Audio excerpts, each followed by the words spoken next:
No me es posible describir las maravillas que vi. Vi tablas de piedra en que estaban esculpidos en letras de oro los nombres de los redimidos. Después de admirar la gloria del templo, salimos y Jesús nos dejó para ir a la ciudad.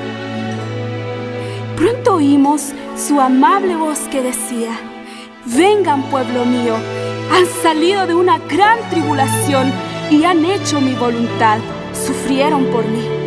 Vengan a la cena que yo mismo serviré». Nosotros exclamamos: «¡Aleluya! ¡Gloria!» y entramos en la ciudad. Vi una mesa de plata pura, de muchos kilómetros de longitud, y sin embargo nuestra vista la abarcaba toda.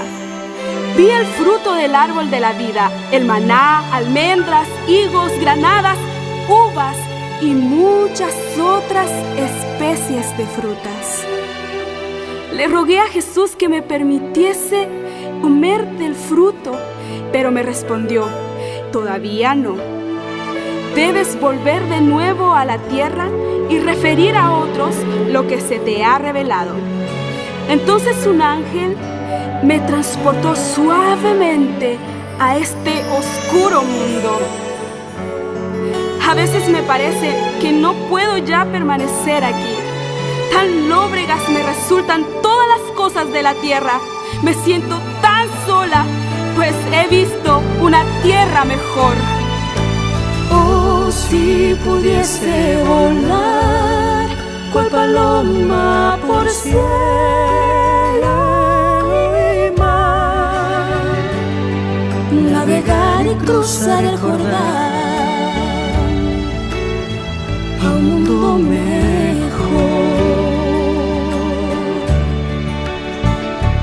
donde noche no hay y el Cordero es luz, donde lágrimas no hay. Oh, el cielo no es como la tierra.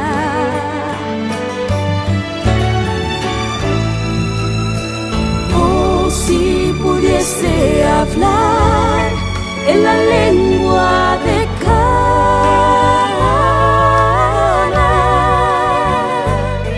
te diría un poco de la gloria de un mundo mejor. Te diría un poco de la gloria de un mundo mejor, de un mundo mejor, de un mundo mejor.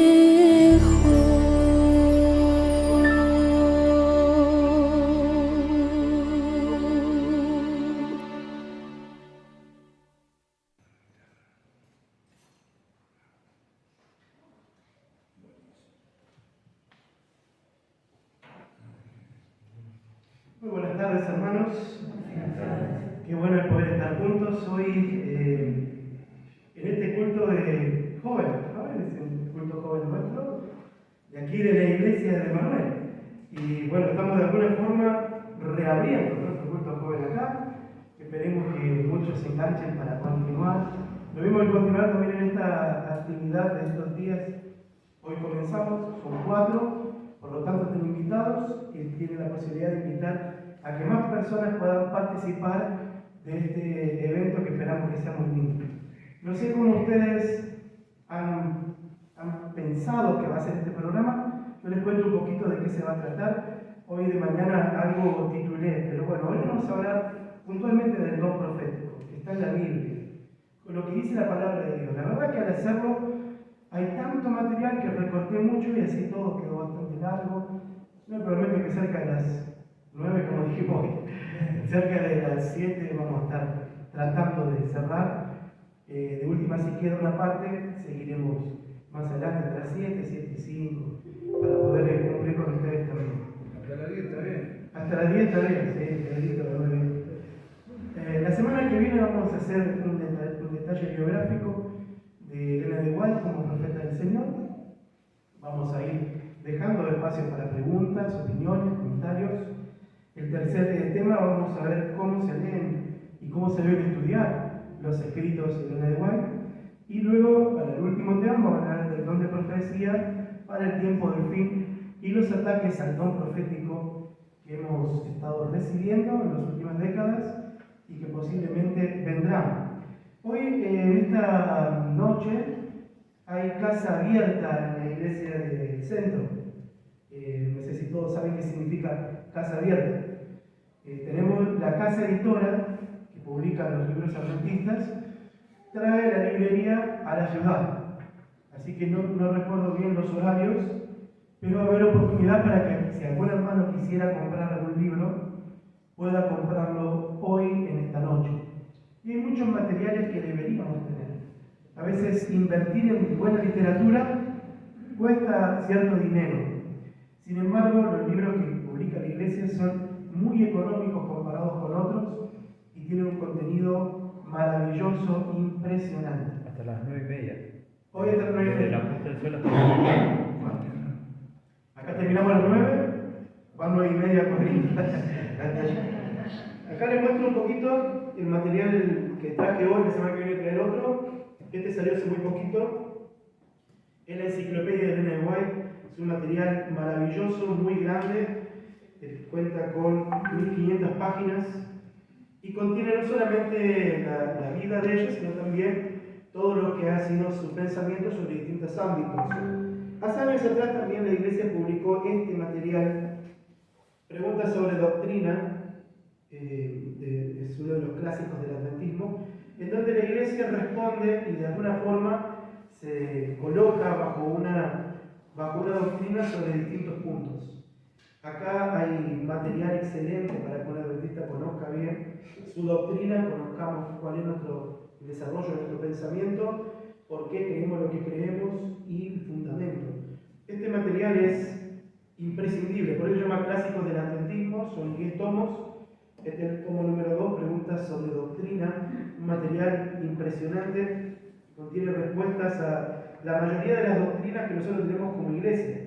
Y lo que a nosotros nos interesa para esta semana tiene que ver con todo lo que es parte de nuestra cosmovisión acerca de una cuestión fundamental que desde el punto de vista teológico se llama macrohermenéutica, que serían los grandes temas del fundamento de la iglesia. Sobre eso, hace poco, un gran teólogo adventista, quizá uno de los teólogos más importantes de la iglesia, que anecdóticamente es cordobés, el profesor de la Universidad de Andrews de Teología, sacó este libro, El principio cognitivo de la teología cristiana, en donde toca justamente esto que decíamos, la macrohermenéutica. Eso significa los temas fundamentales. Antes de ir a ver qué dice la Biblia sobre el sábado, lo fundamental es saber qué es la Biblia y cómo Dios trabajó en el profeta para que el profeta pueda dejarnos la Biblia hasta ahora. Es un material, de verdad, que es difícil de masticar, es muy filosófico, pero buenísimo. A nivel mundial es lo mejor que la iglesia tiene en este momento. Este material no lo publicó la casa editora, lo publicó la universidad, la editorial de la UAP. Y bueno, quizás como para ir cerrando, les muestro estos últimos 3, que son los que usé para este tema de hoy. La Biblia enseña, obviamente ya no se consigue más, un tremendo clásico donde se tocan la mayoría de los temas de la iglesia a través de preguntas y respuestas de la Biblia.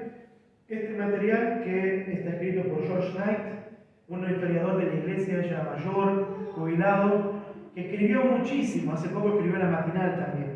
Acá en este libro, Introducción a los Escritos de Elena de White, hay 4 libros en uno, en donde se considera todo lo que necesitamos saber para aprender acerca de lo que necesitamos saber antes de empezar a meternos en este mundo. El primer libro, Conozcamos a Elena de White. Segundo, Cómo leer a Elena de White. Tercero, El mundo de Elena de White.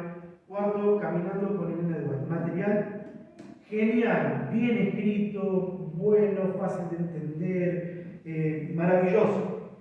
Y finalmente, este es un libro que regalamos cuando alguien se bautiza.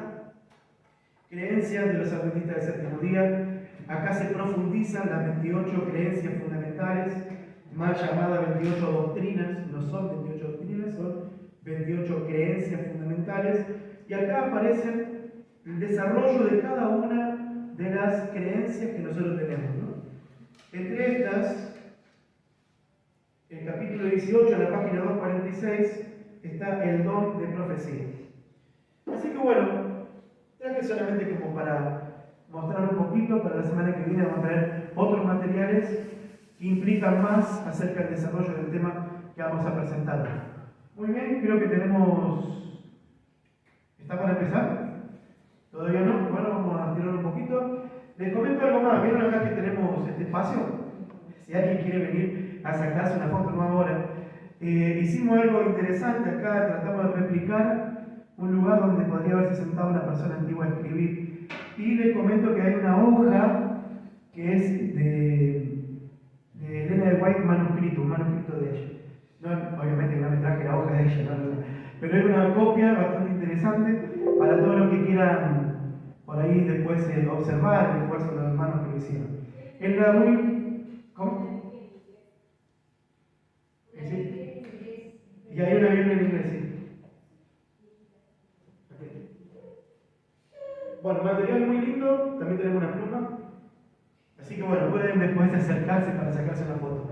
Para los que no sabían, en la Universidad Adventista, acá cerquita, que ustedes la tienen cerca, una visita necesaria para todo adventista es ir al Centro White. Tenemos un Centro White, un mini Centro White, no es un mini centro, un gran Centro White, uno de los pocos que hay a nivel mundial, muy bueno. La biblioteca se hizo de tal forma que hay una parte arriba que soporta incendios, que soporta terremotos y demás, en donde hay material histórico de nuestra iglesia, de los pioneros, de los fundamentos de nuestra iglesia, y también hay material que corresponde a lo que Elena de White hizo. Incluso hay algunas páginas manuscritas de puño y letra que ella tiene, además de materiales muy antiguos, como antiguos ejemplares de las primeras ediciones del Conflicto de los Siglos, del Deseo de todas las Gentes.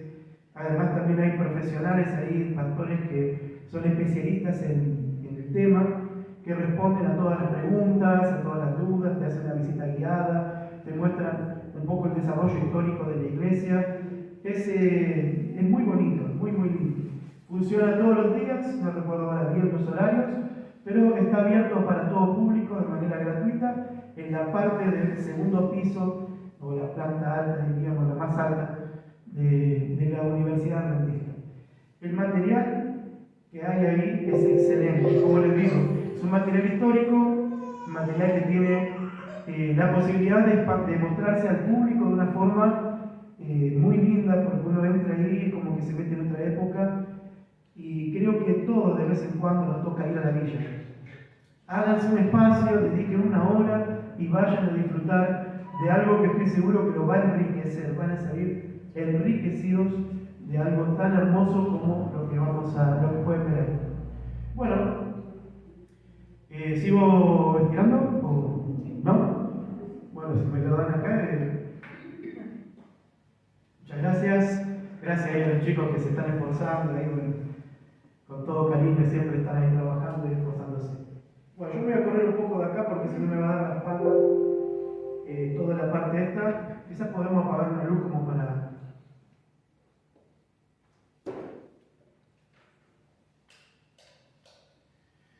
Muy bien. El tema de hoy es el don profético. Este es el tema de hoy, el sagrado don profético. Vamos a analizar puntualmente este tema, el sagrado don profético en base a la Biblia. Aunque por supuesto vamos a tocar algunas otras cosas en base a lo que la palabra del Señor enseña.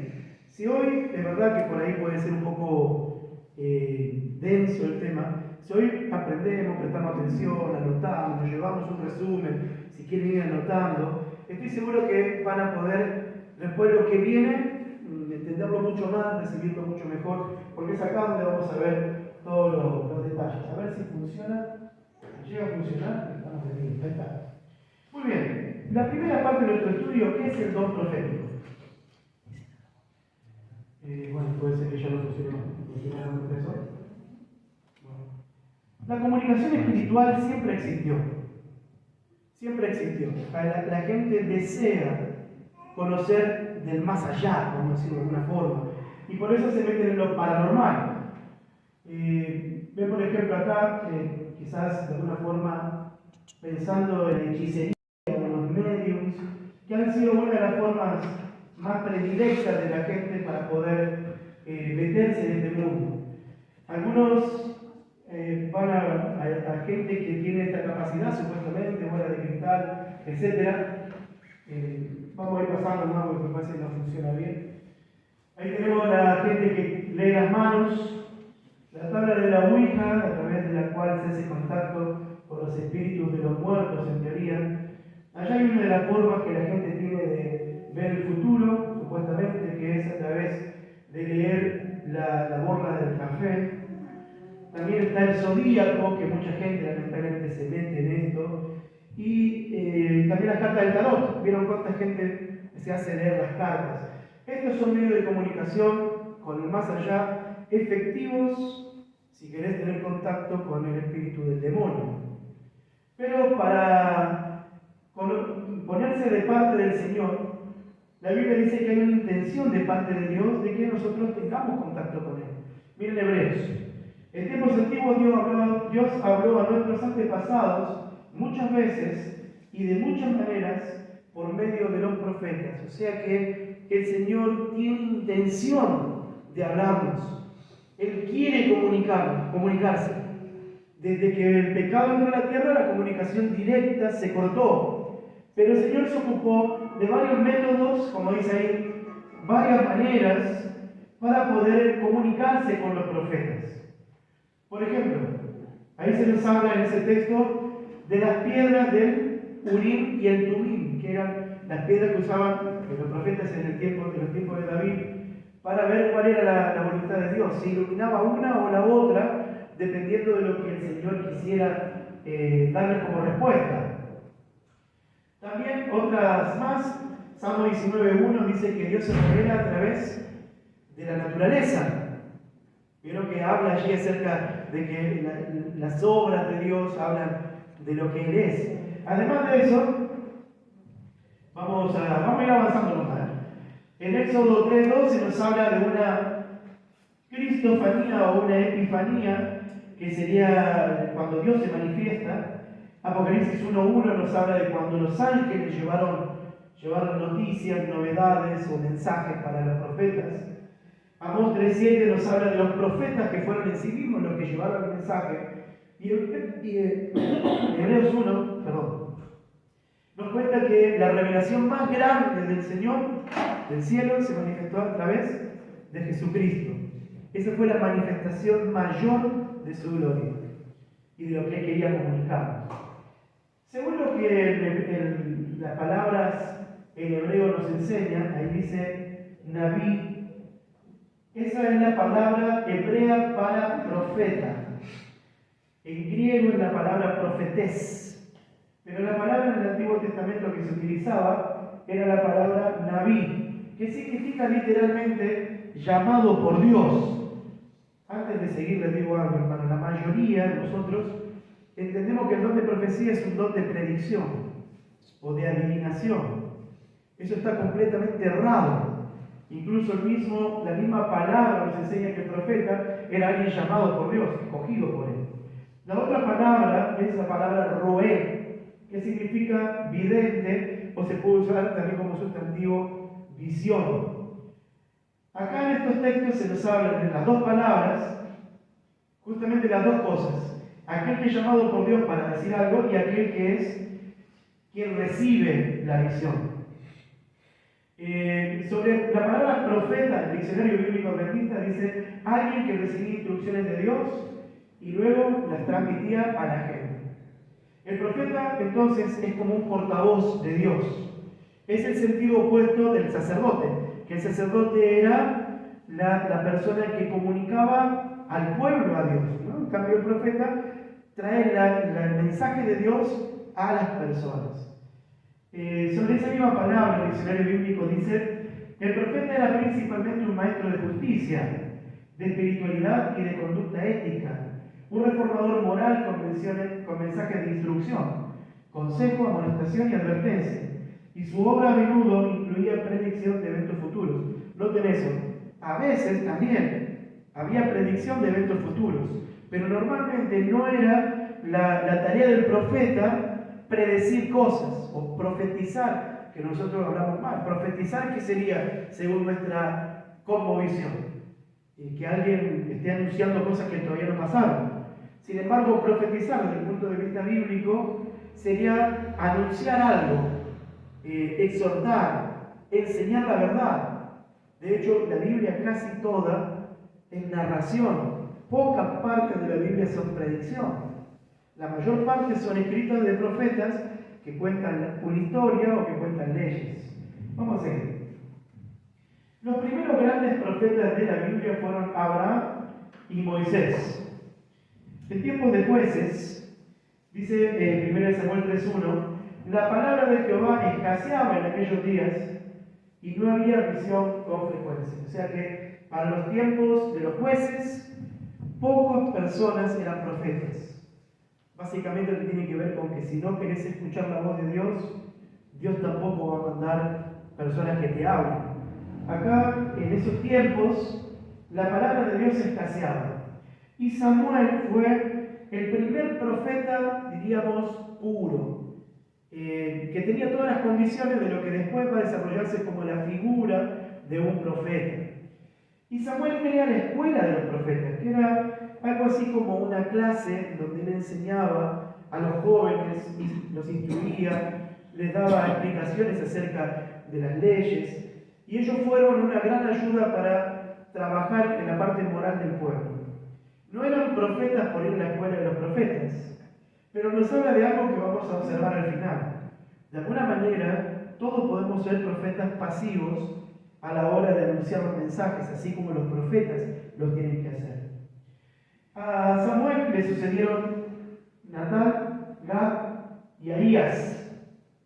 Durante la monarquía dividida, o sea, cuando después, con el hijo de Salomón, el imperio se divide, aparecen Isaías, Oseas, Jeremías, y los que no escribieron, como Natán, Gad, Semaías, Ido, etc.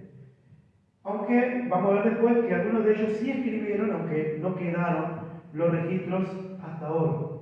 Elías y Eliseo son considerados profetas orales. Fueron tremendos profetas. De hecho, considerados de los más importantes del Antiguo Testamento. Pero no escribieron nada, al menos no nos quedó escritos de ellos. Sin embargo, su autoridad era la misma que la autoridad de un profeta que sí escribió como Isaías o Moisés.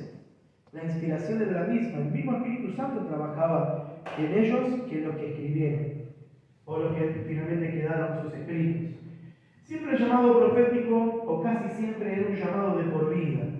Ahí en Jeremías 20 se nos cuenta que en una oportunidad Jeremías quiso renunciar a su oficio profético. Dijo, yo no voy a hablar más de ti, me cansé, porque todos se burlan de mí, mi mensaje es violento, no quiero hablar más de ti.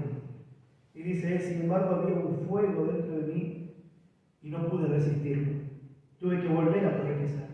Hay un trabajo del profeta que parece ser un trabajo de tiempo completo y por mucho tiempo. Aunque hay casos de gente que profetizó sin ser profeta, sin embargo, el don de profecías es un don que permanece para toda la vida. Al menos es lo que encontramos como regla casi general en la palabra. En el Nuevo Testamento, el don se manifiesta temprano en Elizabeth. ¿Se acuerdan que cuando recibe a María? Y en Simeón y Ana, que la Biblia dice que ellos eran profetas. Juan el Bautista fue el gran profeta del Nuevo Testamento, el cual tampoco escribió nada. Además son considerados profetas los apóstoles, aunque no todos de ellos escribieron profecías al estilo de predicciones, pero eran considerados también profetas. Ellos incurrieron en varias actividades. Narrar historia, por ejemplo, los profetas entonces hacen esto, narran historia, por ejemplo, los evangelios y el libro de Hechos. También está el género epistolar, o sea, los profetas escriben cartas. Ahí aparece, por ejemplo, el ejemplo de Pablo, Santiago y Pedro. El género apocalíptico, que no es necesariamente el género predictivo, sino el que está cubierto de un montón de símbolos. Ahí tenemos, por ejemplo, a Juan, pero hay más. Y aquellos que se dedicaron solamente al trabajo oral, como por ejemplo algunos de los apóstoles, que no tenemos nada escrito de ellos, las 4 hijas de Felipe, que también profetizaban, y tantos otros más que vamos a meternos en un momento más. Todos ellos hablaban en nombre de Dios. De hecho, la frase "así dice el Señor", o "vino a mí palabra de Jehová", o "miré aquí", etcétera, frases que indican que el profeta está comunicando verdades que se le dieron desde el cielo. Este tipo de frases aparecen 3.800 veces en la Biblia. Por lo tanto, los profetas no escribían lo que se le ocurría, sino que presentaban los mensajes que habían recibido desde el Señor. En la Biblia es considerado un don, el don profético, y de los más importantes. Pablo enseña que debe ser de los más importantes. Fíjense en Apocalipsis 1, la revelación de Jesucristo que Dios le dio para manifestar a su siervo las cosas que deben suceder pronto. Y las declaró enviándolas por medio de su ángel a su siervo Juan, que ha dado testimonio de la palabra de Dios y el testimonio de Jesucristo, y de todas las cosas que ha visto. O sea que hay acá en el texto, hay una presentación de lo que representa o significa el don profético. El don profético es cuando el ángel le dio el testimonio de Dios al profeta, se lo dio a Juan. Dice ahí, él ha dado testimonio de la palabra. En el capítulo 19 y en el versículo 10 dice: adora a Dios porque el testimonio de Jesús es el espíritu de profecía. O sea que lo que hace el profeta, el que tiene espíritu de profecía o don profético, es brindar el testimonio de Jesús. Un testimonio muchas veces traído por ángeles o por distintos métodos, así como hace un momento repasábamos. Vamos con algunas características y en este apartado nos vamos a quedar hasta el final de nuestro tema. Estas 3 palabras son de las más importantes a la hora de estudiar cómo nos llegó la Biblia hasta nosotros. De esas palabras se dedica todo este libro. Solamente a estudiar esas 3 palabras, pero que son sumamente importantes. Si no las entendemos, no entendemos nada después. Revelación, inspiración e iluminación. Vamos a meternos brevemente y espero que pueda ser entendible. La revelación puede ser natural, a través de la conciencia, por ejemplo. Dios se revela indicándote cosas que en tu corazón sabes que están mal o que sabes que están bien. Más allá que tengas fe o no la tengas, o no hayas tenido posibilidades de conocer la palabra escrita, en tu corazón el Señor te habla. Por eso en Romanos dice: por cuanto los gentiles que no tienen ley hacen por naturaleza lo que es de la ley, estos aunque no tengan ley son ley para sí mismos, mostrando la obra de la ley escrita en sus corazones, dando testimonio en su conciencia y acusándoles o defendiéndoles en su razonamiento. O sea que la misma naturaleza en el área de la conciencia es uno de los ámbitos donde Dios se presenta al ser humano y se manifiesta. También está a través de la naturaleza, o sea, la revelación natural puede ser a través de la conciencia o a través de la naturaleza. Acá el Salmo 19 dice: los cielos cuentan la gloria de Dios. O sea, cuando uno mira, hay una cosa que los cielos te explican. Dice: la gloria de Dios te cuenta. El firmamento anuncia la obra de sus manos. Un día emite palabra otro día y una noche otra noche declara sabiduría. Pero esta revelación, también la de la conciencia, es incompleta. El texto termina diciendo: no hay lenguaje, ni palabras, ni es oída su voz. O sea, uno puede tener una visión, un conocimiento muy parcial de Dios a través de la revelación natural. No alcanza, pero se manifiesta el Señor a través de la naturaleza y a través de la conciencia. También está la revelación sobrenatural, que ahora sí hay contenido en ese mensaje. Según lo que entendemos, es infalible, o esta palabra es importante, inerrante, el mensaje, la revelación que el Señor presenta al profeta es infalible o inerrante, fidedigna, o sea, totalmente suficiente y confiable, y autoritativa. Por lo tanto, tiene autoridad sobre el cristiano. El mensaje que el profeta recibe es inerrante. El hombre es incapaz de conocer a Dios por sí solo. O sea que Dios tiene que manifestarse, porque a través de la conciencia y de la naturaleza no le alcanza. Dios se complace en hablar. Y en tercer lugar, este acto tiene una relación o tiene lugar dentro de la misma historia. O sea, es real la manifestación del Señor, no es filosófica, sino que es puntual y real. Fíjense Jeremías, capítulo 1, dice: no temas delante de ellos, porque contigo estoy para liberarte, dice Jehová. Y extendió Jehová su mano y tocó mi boca, y me dijo Jehová: he aquí he puesto mis palabras en mi boca. Noten ustedes, hermano, que la palabra de Dios se manifiesta al profeta y es como Dios, perfecta, pura y sin errores. Por eso le llamamos inerrante. Vamos con el tema de la inspiración. Ya sabemos entonces lo que es la revelación. ¿Pero qué es la inspiración? Roger Kuhn, que de paso este libro, La dinámica de la inspiración y la revelación, es un libro muy, muy bueno. Ya no se imprime más, pero está en PDF. Y para los que quieran lo podemos compartir. Es un libro maravilloso, corto, donde explica todo esto. Es un proceso, dice, quizá resumiéndolo, es un proceso por medio del cual Dios capacita a un hombre o a una mujer de su especial elección para recibir y comunicar en forma precisa, competente y fidedigna los mensajes de Dios para su pueblo. Por lo tanto, la revelación tiene que ver con Dios, acercándose y llevando un mensaje claro al ser humano. Y la inspiración tiene que ver con el profeta presentando su mensaje. Tiene que ver con la capacidad que el profeta tiene de presentar lo que recibió perfecto de la manera más pura posible. Recuerden que hay imperfecciones y limitaciones en el ser humano que van a limitar de alguna forma la escritura. Dice acá la Biblia de San Pablo, escribe: toda la escritura es inspirada por Dios. Ahí la palabra también puede ser insuflada, respirada por Dios. Y los santos hombres de Dios hablaron siempre inspirados por el Espíritu Santo. Cuando ellos hablaron, tuvieron el auxilio del Espíritu Santo para presentar el mensaje recibido de manera correcta.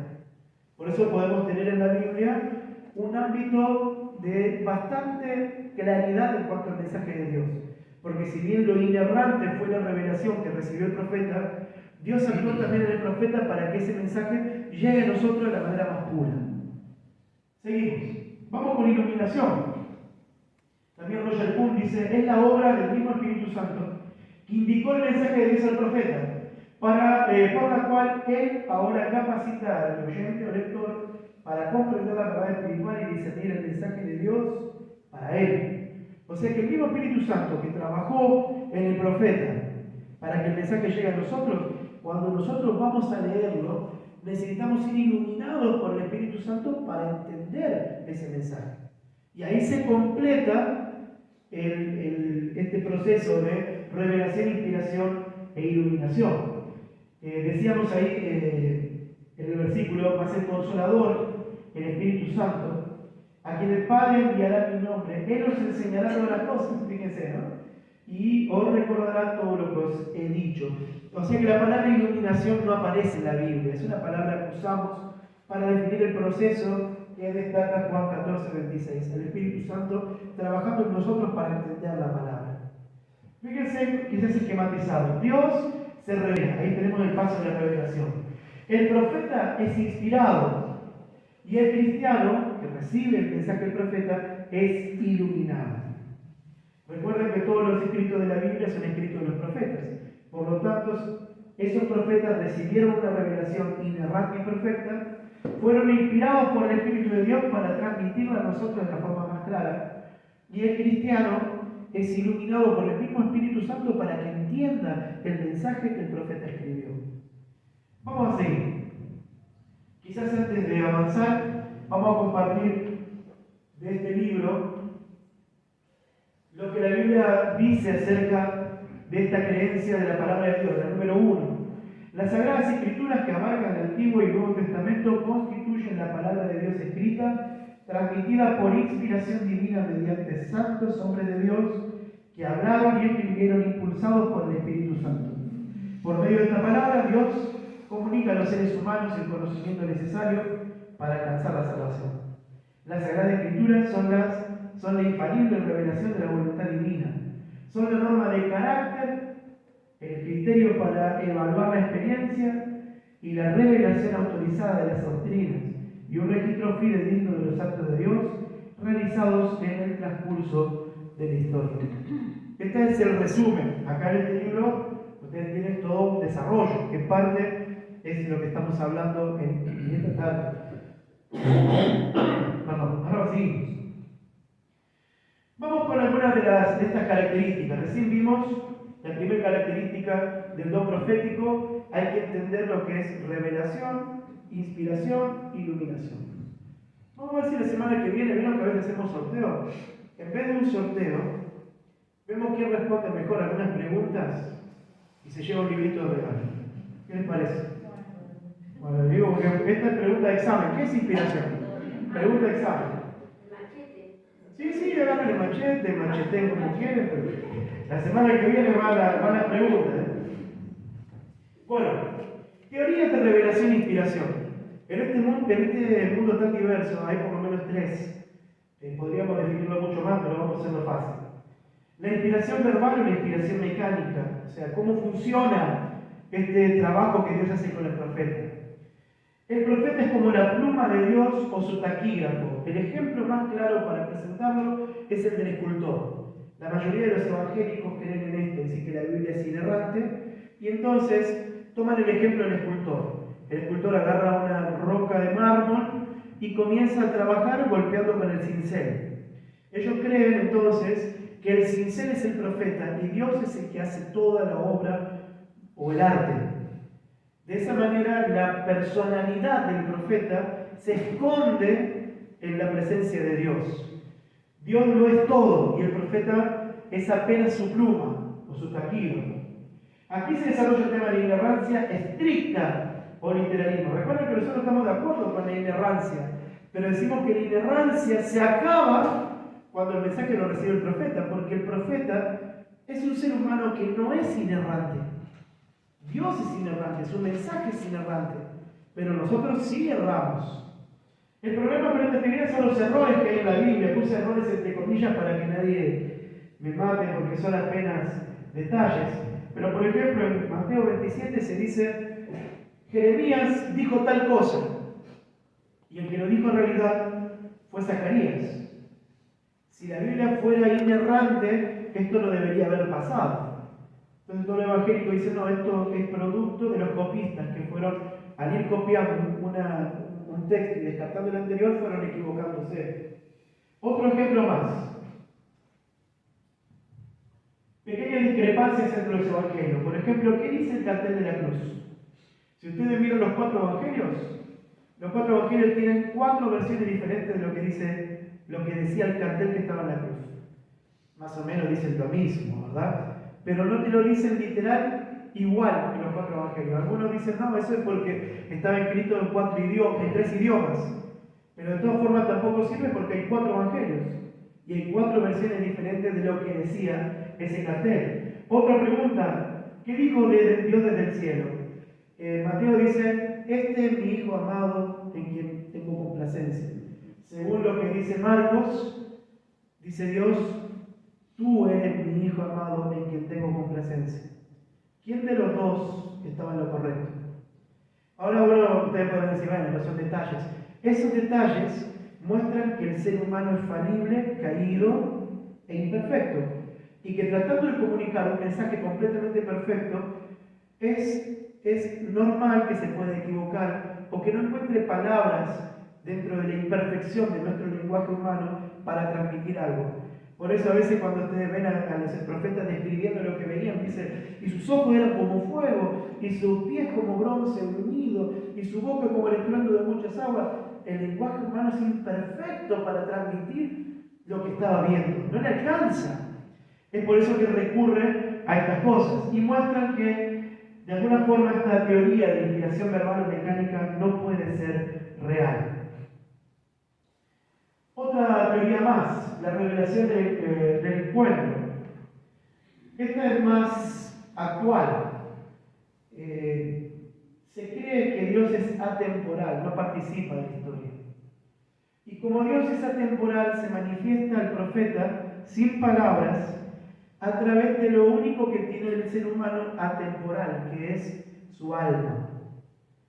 Se manifiesta él queda impactado y esta bendición espiritual, si lo podemos decir de alguna manera, le hace sentir cosas que luego le escribe. Pero su mensaje, su contenido, está definido por su cultura. Él escribe lo que se le ocurre en base a lo que aprendió y estudió por causa de la experiencia que ha tenido con Dios. Esta es la revelación del encuentro. Diríamos que es exactamente lo contrario a la inspiración verbal. La inspiración verbal dice que Dios le dictó palabra por palabra al profeta, y esto dice que no, que Dios no le dijo nada, ni siquiera le explicó lo que tenía que decir, simplemente se manifestó a él. La otra teoría era la inspiración del pensamiento. Vamos a ponerlo así como que es el sistema que nosotros adoptamos, aunque puede ser bien más explicado. Es la inspiración del pensamiento. Está sacado puntualmente de Elena de White y celebrado por muchísimos evangélicos que han entendido, o teólogos de otras religiones, que han entendido que ni la teología o la revelación del pensamiento ni la inspiración verbal son suficientes para explicar el fenómeno de la escritura. Miren, por ejemplo, lo que dice la Iglesia ya en 1883, en la primera vez que escribió sus creencias fundamentales. Los adventistas creemos que la luz dada por Dios a sus siervos es mediante la iluminación de la mente, impartiendo así el pensamiento y no, salvo en casos excepcionales, las palabras mismas con que debían expresarse las ideas. O sea, ya desde 1883 hay un pensamiento claro de parte de la Iglesia. Cerca de 70 años después aparece nuevamente una explicación más profunda a través de Edward Heppenstall, que escribe sobre este tema profundamente. Dice: la revelación divina tiene lugar en la mente del escritor, en la esfera de las ideas, los conceptos y las enseñanzas del escritor bíblico.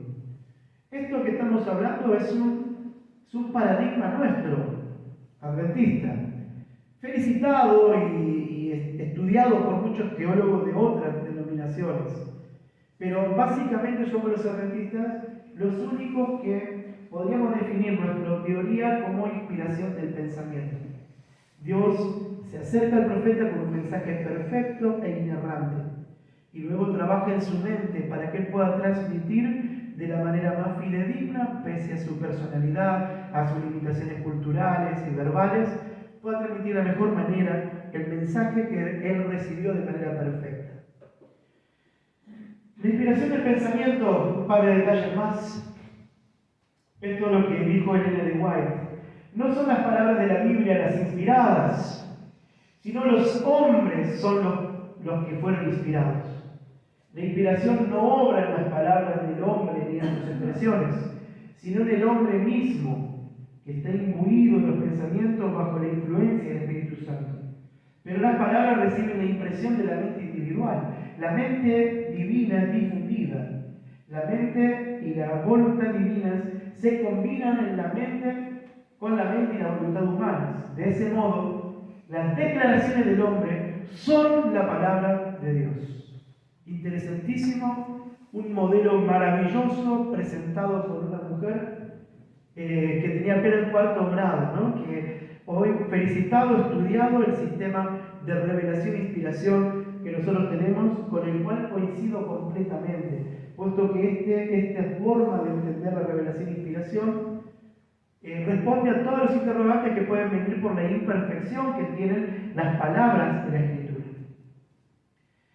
¿Cómo se revela Dios? Bueno, ahí en Hebreos 1 se nos dice que de muchas maneras, como Él se ha revelado en los posteriores días a través de sus hijos, del mismo Salvador.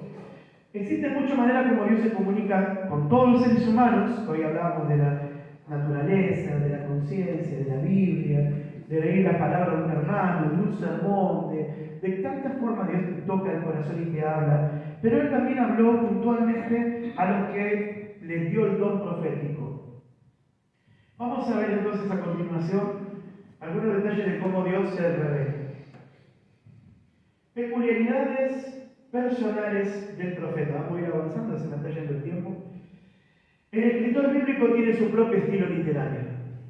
Si ustedes miran la Biblia, hay una gran porción escrita en poesía, hay profetas que eran estudiosos, como lo fue Pablo, y él escribe de una manera elevada, con palabras difíciles de entender.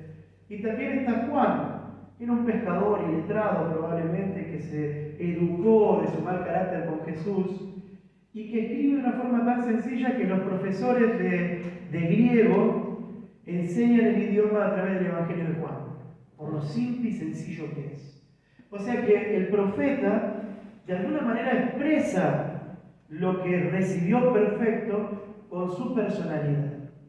Por eso él mantiene su propio estilo literario. El escritor bíblico mantiene el estilo literario también que fue heredado y adquirido, o sea, su capacidad mental y lo que aprendió durante su vida. También refleja su propia personalidad y experiencia. El escritor bíblico elige sus propias palabras. Él se comunica como él quiere hacerlo.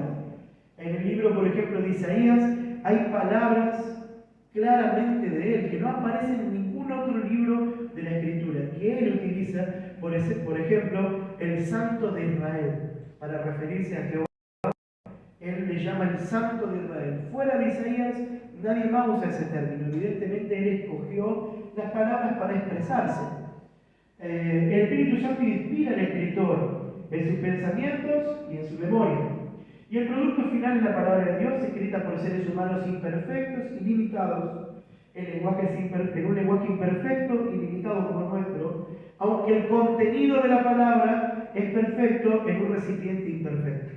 Esto es como que estuviéramos en una isla, como náufragos, estamos muriendo de sed, no tenemos nada para tomar.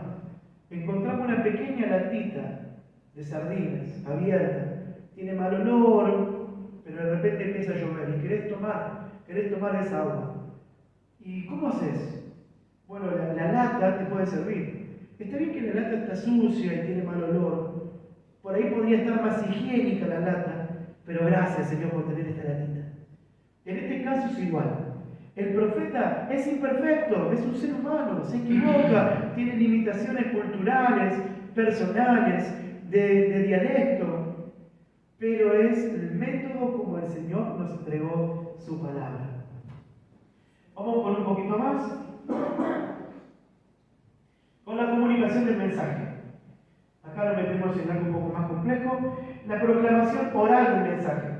A veces fue a través de predicación, discursos, como por ejemplo el sermón de Josué, cuando él dice: escogeos hoy a quien sirváis, si a los dioses quienes sirvieron vuestros padres, o a los dioses de los amorreos cuya tierra habitáis, pero yo y mi casa serviremos a Jehová. O sea que a veces los profetas no escribían, a veces predicaban. Su presentación era profética porque un profeta hablaba, no necesariamente escribiendo, pero sí dejándonos un mensaje.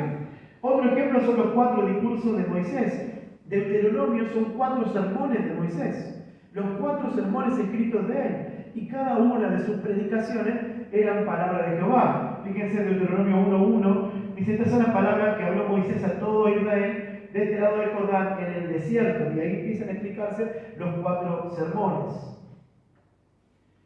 Además, también hay otra forma de comunicación, cuando estamos con la proclamación oral. Mensajes directos a personas específicas o grupos. ¿Se acuerdan del mensaje de Natán a David? Creo que ahí está el texto. Entonces dijo Natán a David: tú eres aquel hombre. Había un mensaje profético dedicado a una sola persona, que de paso David también era profeta, pero no era un profeta de tiempo completo. Requirió de un profeta que se dedicaba a esto que lo viniese a molestar. Elías a Ocosías, cuando Ocosías va y pide a un Dios si iba a morir de su enfermedad, dice: entonces el ángel de Jehová habló a Elías diciendo: levántate y sube a encontrarte con los mensajeros del rey de Samaria y diles: ¿no hay Dios en Israel? ¿Que vas a consultar a Baal-Zebub, Dios de Ecrón? ¿No hay Dios en Israel? O sea, fue una amonestación directa a un grupo de personas por lo que estaban haciendo. Además de esto hay otros más, vamos a seguir. Está la proclamación escénica o dramatizada del mensaje. Yo le puse así, no sabía qué palabra usar. Por ejemplo, las decisiones en la vida pública. La compra del terreno por parte de Jeremías. Dios le dice: andá y comprá un terreno por un precio. pero estaban por venir a destruir la ciudad. ¿Qué va a comprar? Entonces dice, entonces supe que el mensaje que había oído era del Señor. Así que compré el terreno en Anatot, pagándole a Hanamel 17 piezas de plata. O sea, era un mensaje no predicado con palabras, sino con un acto puntual del profeta. Otro ejemplo, cuando Ezequiel se come un rollo literal, acá tenemos algunos rollos hechos por nosotros, pero se comió un rollo. Me dijo, hijo de hombre, come lo que hayas. Come este rollo y ve y habla a la casa de Israel, y abrí mi boca y me hizo comer aquel rollo. Y de esto tenemos infinidad de ejemplos en donde el mensaje dado por el profeta no está escrito ni predicado con palabras, sino con un drama o con una escena. Tenemos otros casos más, la vida pública como predicación, el caso de Oseas y Gomer. ¿Se acuerdan? El principio de la palabra de Jehová por medio de Oseas. Dijo Jehová a Oseas, ve y tómate una mujer fornicaria o prostituta, hija de fornicación, porque la tierra fornica apartándose de Jehová. Imagínense el pobre profeta. Anda buscando una mujer infiel, casate con ella, porque quiero que todo el pueblo vea cómo me siento yo, cuando vean cómo te sentís vos por causa de las infidelidades de ella. Es impresionante, el testimonio de Jonás también, que esto es un poco más difícil de procesar. Dice, la generación mala y adúltera, dijo Jesús, le manda señal, pero señal no será nada, sino la señal del profeta Jonás. Y la señal del profeta Jonás fue que él había pasado 3 días dentro del vientre del pez. Muchas gracias, muy amable. Seguimos. Creo que tenemos la proclamación escrita del mensaje. Está el género poético, una tercera parte de la Biblia está escrita en poesía, Job, Salmos, Proverbios, Eclesiastés, Lamentaciones, Cantares. La Biblia habla de Salomón, profeta, que compuso 3.000 proverbios y escribió 1.005 canciones. No tenemos todos estos escritos de este profeta, no están en la Biblia, pero fueron escritos de profetas. También dice el Salmo 57, pronto está mi corazón, oh Dios, mi corazón está dispuesto, cantaré y trovaré salmos. O sea, el Señor tocaba el corazón de David y él profetizaba a través de salmos, que no siempre predecían cosas, pero eran el mensaje del profeta de Dios, el mensaje que Dios quería dar a su pueblo. Creo que tenemos más géneros dentro de la proclamación escrita del mensaje, por ejemplo el género epistolar, las cartas del Antiguo Testamento. Fíjense en Crónicas, y le llegó una carta del profeta Elías que decía, Jehová, el Dios de David tu padre, ha dicho así.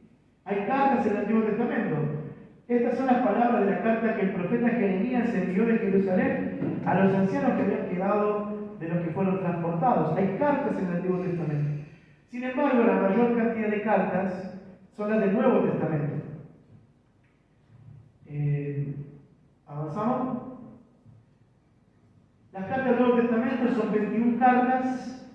Podemos sumar la carta de las 7 cartas del Apocalipsis, también las podríamos poner aparte. Y también son palabras de un profeta. A veces cuando se agarran cartas del Ellen White dice, sí, pero eso lo escribió carta. Sin embargo, hay cartas que los profetas escribieron con mensajes de Dios, mensajes proféticos. Así que, hermanos, estar firmes y retener la doctrina que habéis aprendido, sea por palabra o por carta nuestra. O sea que hay doctrina en las cartas de los profetas. Otro, yo soy el alfa y el omega, el primero y el último. Escribe en un libro lo que ves y envíalo a las 7 iglesias que están en Asia. O sea, las 7 cartas a las 7 iglesias del Apocalipsis. Mensajes dados directamente por Dios al profeta. Vamos a seguir un poco más. El género narrativo. Registros históricos, crónicas reales, aparecen en estos libros. También está la ley, todo el Pentateuco. Esas leyes también son escritas por los profetas. Mensajes sobre conducta, que a veces decimos, no, pero eso si no lo dice la Biblia. Pero ojo, porque los profetas daban instrucciones acerca de cómo proceder. Por ejemplo, Moisés vino y contó al pueblo todas las palabras de Jehová y todas las leyes.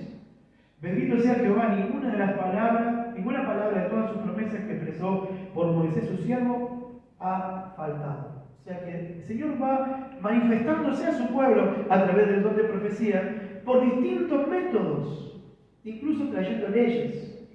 Vamos a seguir. El género narrativo también implica los evangelios, que fueron seleccionados. Acá nos vamos a meter un poquito también en la personalidad del profeta. Miren Juan, hizo además Jesús muchas otras señales en presencia de sus discípulos, las cuales no están escritas en este libro, pero estas han escrito para que creáis que Jesús es el Cristo, el Hijo de Dios, y para que creyendo tengáis vida en su nombre. Fíjense que Juan fue un testigo ocular de lo que vivió, pero él no contó todo. Él decidió qué parte colocar en su evangelio.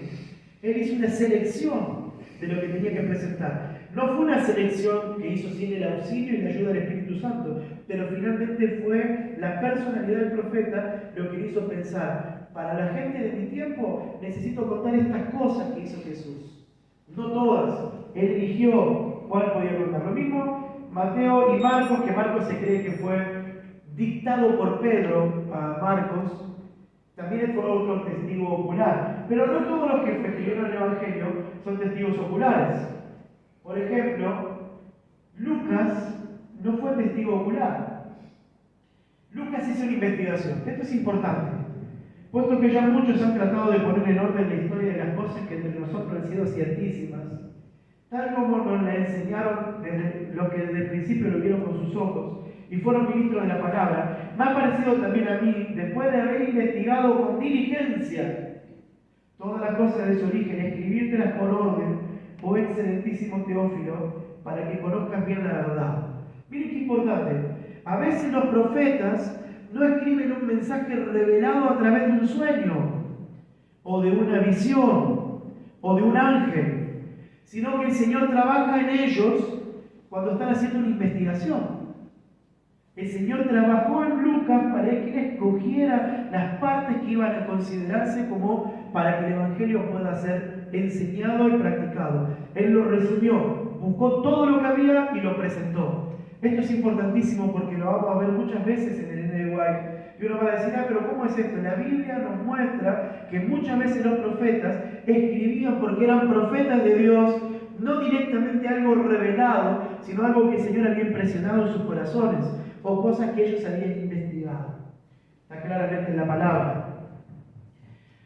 También está el género predictivo, es poco, pero también lo hay en la Biblia. O sea, nosotros lo estudiamos mucho, el género predictivo de la Biblia, pero no es la gran parte de la Escritura el género predictivo. Vamos a leer el segundo texto. Ahora voy a Jerusalén sin saber lo que allá me ha de acontecer, salvo que el Espíritu Santo por toda la ciudad me da testimonio diciendo que me esperan prisiones y tribulaciones. Fíjense que muchas veces los profetas entonces presentaban esto: el Espíritu Santo me dio testimonio de algo que va a pasar.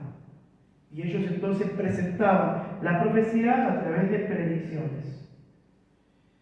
Finalmente está el género apocalíptico, en donde principalmente aparecen Daniel y Apocalipsis, aunque también hay partes en Joel, Amós, Zacarías, Isaías. Eso lo pasamos, que ahí estamos repitiendo los versículos. Vamos con una sexta parte de nuestro estudio, ya estamos acercándonos hacia el final. Profetas canónicos y no canónicos. Las primeras menciones de los profetas son de no canónicos. Por ejemplo, ahora pues vuelve la mujer a su marido, Abraham, porque él es profeta y orará por ti y vivirás. Sin embargo, no tenemos escrituras de Abraham. En ese caso, a eso le llamamos que no era un profeta canónico. O sea, que no escribió dentro del canon bíblico. No hay escritos de él en la Biblia. No hay una carta escrita por Abraham. Pero la Biblia dice que él era profeta. También la hermana de Moisés, y María, la profetisa, hermana de Aarón, tomó un pandero en su mano y todas las mujeres se dieron en pos de ella con panderos y danzas. Se nos habla acá la primera mujer profeta de la Biblia, que no es la única. Hubieron muchos casos de profetas mujeres. Y acá claramente la Biblia dice María, la profetisa, conocida por el pueblo por su don. Profetas que no escribieron en la Biblia: Natán, Elías, Eliseo, Gad, Hulda, Débora, Juan el Bautista. Miren de Juan el Bautista, se dice: Jesús dijo, es más que un profeta. Entre los que nacen de mujer no se ha levantado otro mayor que Juan el Bautista. Él fue el más grande de todos. Y sin embargo, Juan el Bautista no escribió nada en la Biblia. Yo les pregunto, Alguien que estaba ahí en el Jordán escuchando la predicación de Juan el Bautista, ¿estaba escuchando la palabra de Dios? Claro que sí, del más grande de todos los profetas. ¿Pero él escribió algo en la Biblia? No. Sin embargo, sus palabras eran tan poderosas como las de los que sí escribieron. Por lo tanto, no debemos de menospreciar ningún profeta porque no ha escrito un párrafo bíblico. No están sus escritos en la Biblia, no hay una carta de Juan el Bautista, pero Jesús dijo que no hubo un profeta más grande que él. Por lo tanto, las palabras de los profetas son valiosas independientemente de cómo se presenten. Otras particularidades. No todos los profetas hacen milagros. Miren, por ejemplo, el mismo Juan el Bautista. Muchos venían a él y decían, Juan, a la verdad, ninguna señal hizo, pero todo lo que Juan dijo de era verdad. O sea que Juan el Bautista no escribió nada y no hizo ni un milagro. Pero la Biblia dice que no hubo un profeta como él. O sea, no necesita ser milagroso para ser un profeta del Señor. No todos sirvieron tiempo completo. Varones hermanos, se puede decir libremente del patriarca David, que murió y fue sepultado, y su sepulcro está con nosotros hasta el día de hoy. Y dice el versículo 30 que él siendo profeta, dijo, y empieza a desarrollar su pensamiento San Pedro, pero David se dedicaba a ser rey. Y muchas veces requirió de la amonestación y de la guía de los profetas. Por lo tanto, no todos los profetas sirven de tiempo completo, aunque sí la mayoría. Los profetas a menudo usaban amanuenses. Esto también puede ser una novedad para algunos, pero importantísimo. Esto es especialmente importante porque Elena de White tenía secretaria. Y mucha gente dice, claro, él le secretaria le corregía, le escribía, eso es cualquiera, ¿no? El don de profecía no puede ser así. Pero miren, Baruch era el escriba de Jeremías. Y llamó Jeremías a Baruch y escribió Baruch de boca de Jeremías en un rollo del libro todas las palabras que Jehová le había hablado. Y no es el único caso. Pablo, por ejemplo.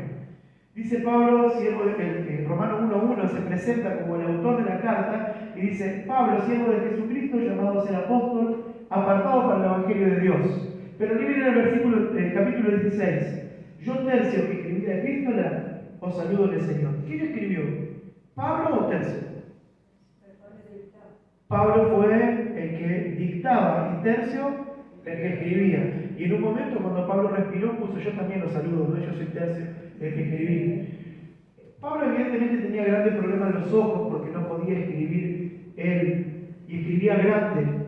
Acá dice, las salutaciones de mi propia mano, de Pablo, que es el signo de toda carta mía, así escribo. O sea que cuando él hacía una carta para ver si era de Pablo realmente, la última parte la escribía él con grandes letras, porque no alcanzaba a ver bien. No todos los profetas, los escritores de profetas quedaron hasta hoy. Hay un montón de libros, miren acá por ejemplo, el libro de la batalla de Jehová, libro de las leyes del reino, el libro de Natán, libro de Ido, libro de Ahías, la carta a los laodicenses, la primera carta a los corintios, que desaparecieron. ¿Qué pasaría si encontramos, por ejemplo, la primera carta de los corintios, o la carta de la Odisea, escrita por San Pablo? ¿Sería la carta de un profeta? Claro que sí. ¿Sería la Biblia? No. No sería un escrito bíblico, no lo podríamos poner a la altura de la Biblia, pero fue escrito por un profeta del Señor, independientemente si está en la Biblia o no. Los profetas no son perfectos. Vamos por un par de detalles, me he pasado el tiempo, pero ya vamos cerrando. Este es muy claro. Dijo el profeta Natán, cuando David dice, yo quiero construir una casa para el Señor, le dice, mira, yo habito en casa de cedro, dijo David, no a Natán, y el arca de Dios está entre cortinas.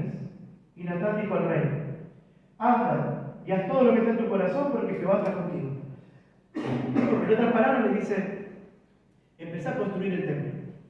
Pero esa misma noche, dice, vino la palabra de Jehová a Natán diciendo, ve y di a mi siervo, así ha dicho Jehová, cuando tus días sean cumplidos y duermas con tus padres, yo levantaré después de ti a uno de tu linaje, el cual procederá de tus extrañas y afirmaré su reino. O sea, le dijo, en otras palabras, andá y corregí lo que hiciste, porque le dijiste sí, que construya, pero yo no quiero eso. O sea, ¿los profetas se pueden equivocar? Claramente sí. Se equivocan porque son seres humanos. Y este es un caso de un ejemplo de cuando él se equivocó. ¿Los profetas pueden usar a otros autores? ¿Sí? Judas nos cuenta que el apóstol Judas tomó, por ejemplo, del libro de Enoc. Dice, Enoc, quien vivió en la 7ª generación después de Adán, profetizó acerca de estas cosas y cita a Enoc. Dijo, escuchen, el Señor viene con incontables millares de sus santos. Los profetas pueden usar a otros escritores, entonces, que a veces no están en la Biblia, porque el libro de Enoc no aparece en la Biblia, pero ellos pueden citar textos de otros autores.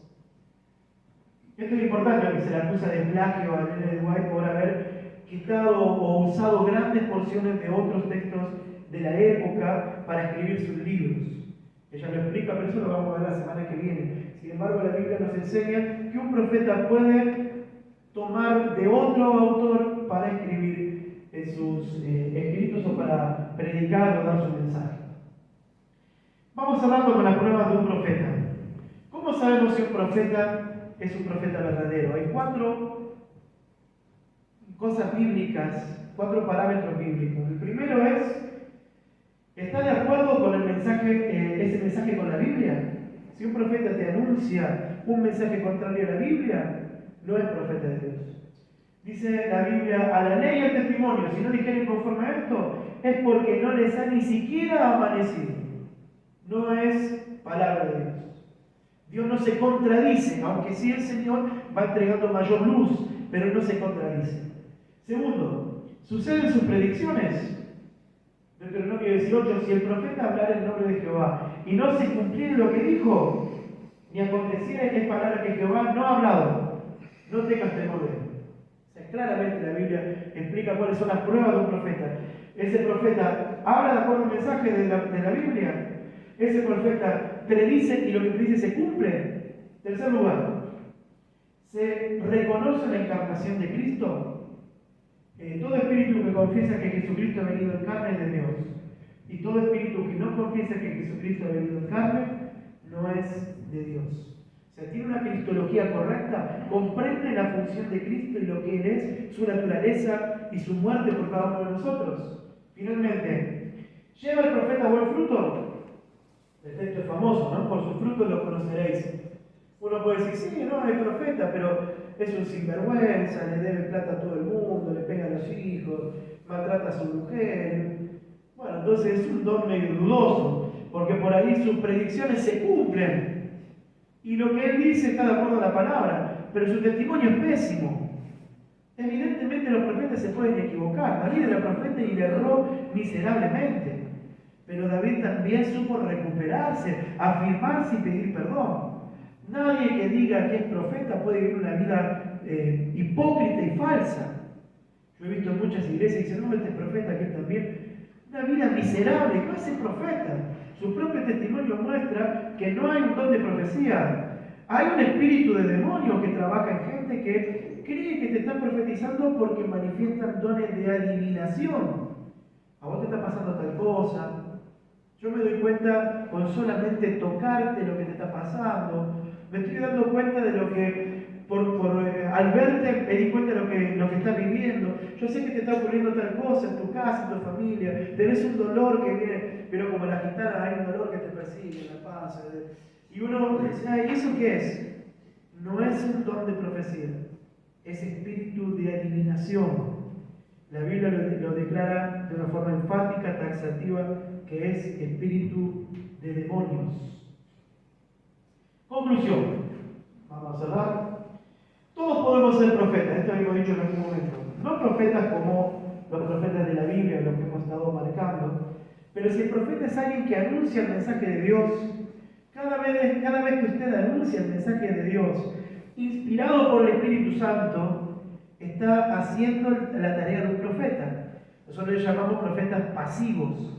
Fíjense este texto tan hermoso. Nuestras cartas, esto lo escribe Pablo, son ustedes, sois vosotros, escritas en nuestros corazones, conocidas y leídas por todos los hombres, siendo manifiesto que soy carta de Cristo expedida por nosotros, escritas no con tinta, sino con el Espíritu del Dios vivo, que en las tablas de piedra, no en tablas de piedra, sino en las tablas de carne del corazón. Qué hermoso, ¿no? Dice, bueno, una carta de San Pablo, bueno, ahí está la parte bíblica, ahí tenemos la palabra de Dios, Pero Pablo dice, ustedes también son cartas. Cuando la gente lo ve, con sus palabras ustedes le cuentan a las personas el mensaje de Dios, con su sonrisa, con su actitud, con su bondad, con el amor que manifiestan con su testimonio, con cómo sufre cuando vienen los problemas. La gente te mira y cuando mira, ve a Dios, ve un profeta. No estamos nosotros siempre siendo observados. La gente no nos dice, y bueno, no es que sos cristiano, que está diciendo esto. Mirá cómo se le escapó al cristiano aquel, la palabrita aquella. Veo que la gente está observando siempre para criticar. Pero aunque no critiquen, ellos te observan siempre. Ven lo que decís, lo que hablás. Y el Señor se manifiesta a las personas a través de tus talentos. Tal vez la Biblia para ellos sea antipática, pero ustedes son cartas al mundo. Somos profetas del Señor en el sentido de que tenemos un mensaje para dar y las personas pueden ver el mensaje de Dios en tu vida. Por eso nuestra actitud tiene que ser igual a la de un profeta activo. Hermanos, ojalá haya sido claro el tema de la semana que viene. Creo que si hacemos un clic más. El don profético en el lenguaje. Bueno, ahí arriba tiene que decir tema 2. ¿Sí? La semana que viene. Vamos a ver quién fue ella, porque a veces no entendemos bien cómo fue su vida, en qué tiempo se trabajó, cómo era su familia, cuánto tiempo estuvo, cuándo empezó a escribir, cuánto escribió. Vamos a trabajar en ese sentir la semana que viene. Sin embargo, en el tema de hoy, yo sé que era profundo, era denso, había mucho contenido. Venimos a la iglesia durante esta jornada a estudiar la Biblia, a estudiar y profundizar. Dios quiera que haya sido, más allá de que se hace un poco largo, haya sido clarificador, que algo hayan aprendido y se lleven algo bueno en el corazón y en la vida. Dios quiere manifestarse a su pueblo y lo hizo. Tenemos la Biblia, este bendito y maravilloso libro de los profetas para todos nosotros. De una manera clara, en este libro está el mensaje de Dios a través de esos nobles personajes, los profetas que bajo un montón de luchas profetizaron para nosotros. Dios los bendiga, mis hermanos, que podamos responder con ese mismo amor, con ese mismo cariño.